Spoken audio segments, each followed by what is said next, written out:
So I'll talk about the sign for a second. Things that can lower rates of abortion. She doesn't want to interact, does she? Contraception. So if we're talking about contraception, that is an abortifacient. It's not really lowering abortion. It is abortion. Free health care.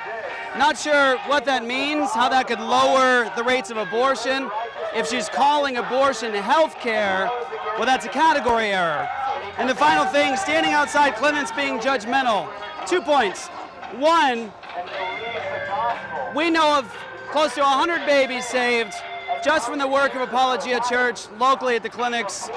We know of hundreds, if not now at the point thousands, because of all the ministries that have sprang up because of the work and witness of Apologia Church. So lives have been saved, people have turned to Christ, people have turned away from abortion. But standing outside of clinics being judgmental, pay attention closely. Standing outside of clinics being judgmental is precisely the behavior that they are engaging in right now. They're judging us. For example, they're making judgments right now. What you need is more empathy and less judgment. What that is a judgment. So that's a self-refuting statement. They're coming out here making judgments. We're coming out here making judgments. It's not a question of who's being judging and who's not. It's a question of which judgment is right. Which judgment is right? So, for example, you've got the idea that mothers and fathers should be able to bring their children into a death camp. They should be able to pay an assassin to dismember their child in the womb, tearing off the head, the legs, the arms, disemboweling that child. Their judgment is, that is good, that is righteous, that is good for society. Our judgment is, every human being deserves value, dignity, respect. Every human being deserves protection, whether you're a woman, a man, whether you are white, whether you are black, red, brown, yellow, whether you are small, whether you are large, you deserve value, respect, dignity, and ultimately to have justice upheld. Their perception is that our judgment is wrong, their judgment is right.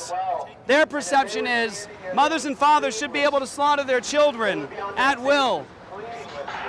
And that's their position. Like we are today. You disagree? We're pleading with you. We are ready to And so, there's another example. Christians are here. We're not blasting music at them. We're not making whale noises at them. We're here to give the gospel, to have a conversation, a meaningful conversation. And it's kind of hard, I think, with R. Kelly. It's R. Kelly, isn't it? Genuine. Okay. My bad. See, I'm showing my age right now, really. But they're blasting music. What's that? Am I? Really? I don't think we're probably, no. I'm not really younger than I. We're about the same age. 39. Really? I would have thought you were in your 30s. But you can't murder your child. Okay. Okay.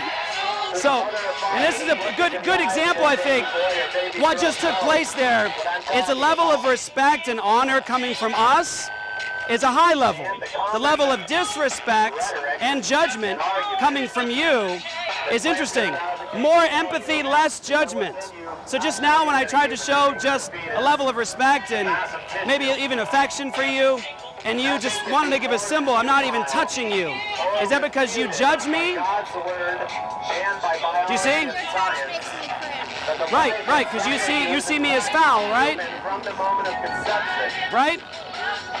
So the person that's out here standing for the lives of children makes you cringe. What's more cringeworthy? And there you go. There you go. See, when conversation takes place, they won't engage. There's a level of hostility in their hearts against us. We would love to sit down with them, take them to lunch, have a conversation, talk, engage. Their perspective is filled with malice. Filled with malice and judgment. And judgment. So, more empathy, less judgment is not actually true, is it? Through everything. It's not actually true, is it? Because you're making judgments. Correct? And this is the level of engagement with Planned Parenthood.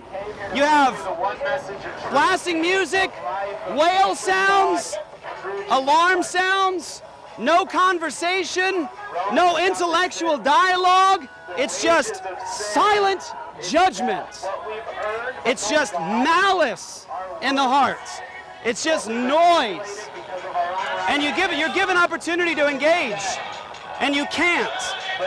Your position disallows you from engaging. And that's why we want to call you to repentance.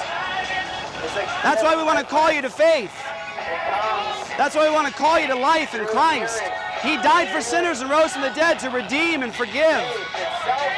And the fact that you're here today doing what you're doing is high definition display of the fact that Romans chapter 3 is true. It says that all of us are sinners, we're not righteous, our feet are swift to shed blood. It says in Romans 1 that our thoughts have become futile, and this is the display of it right here. We do pray for you, and I do care for you, and I do respect you as an image bearer of God, as a woman. I do pray that you get an opportunity to come out of this foolishness, engage in a conversation.